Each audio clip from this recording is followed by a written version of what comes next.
Hi, my name is JC, and I'm here answering the prompt number one, which is explaining John Locke's theory on the social construct and where is his influence in the US Constitution. So, I think that John Locke probably had the biggest influence on the US Constitution, mainly because he had three main points for the Constitution that he really believed in, which was life, liberty, and property. And what he meant by life is that every man has a right to defend his life and preserve his life and his family and his kids' lives.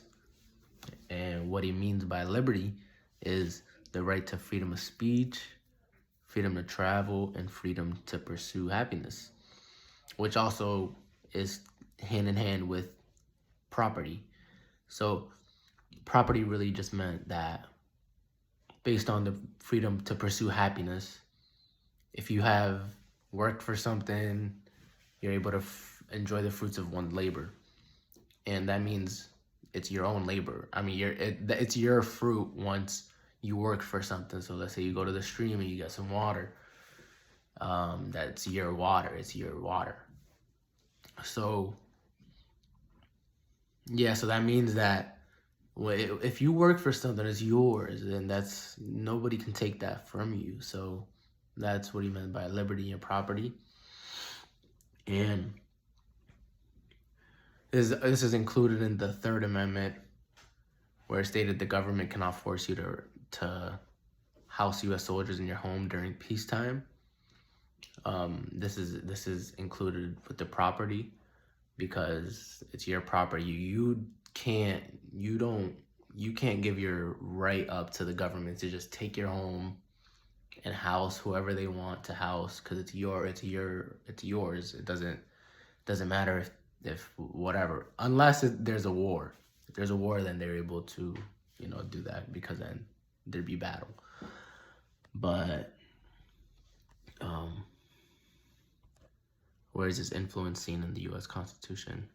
So John Locke's ideas are fundamentally what the Constitution is based upon. The First Amendment, freedom of speech and religion, is fundamental in having liberty, personal liberty.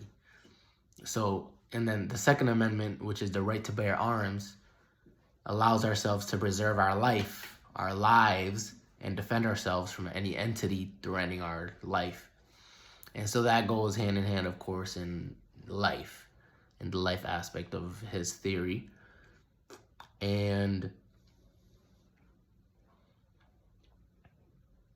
the Second Amendment also is very important to what John Locke felt about a citizen uprising and a revolution in case our liberties are taken away from us and the government is not serving us anymore.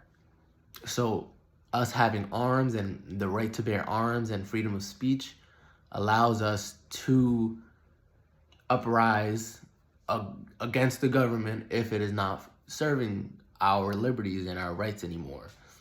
And that is fundamental to what I think he meant to life, liberty, and property. And also, I think, that's very fundamental, of course, and to have all these things in the Constitution, obviously. And also, his theory also is hand in hand to the right to not testify against yourself, because that's your own liberty. That's freedom of speech. With freedom of speech also comes with freedom to not speak. You don't have to speak. So that goes hand in hand with life and property. So unless, of course, these things also have a point to where you also can't steal the life, liberty, and property from someone else. Because if you steal that, then that's not freedom. And that's not liberty, because you're not allowing the same liberty to another person. So it's not true freedom. But what freedom means, this is what life, liberty, and property means. Freedom is not just freedom to do anything you want.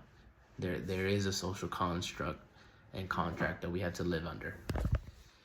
And my question for you guys is, do you think John Locke is the most influential person for in the history of our government? All right, peace out. Check y'all out.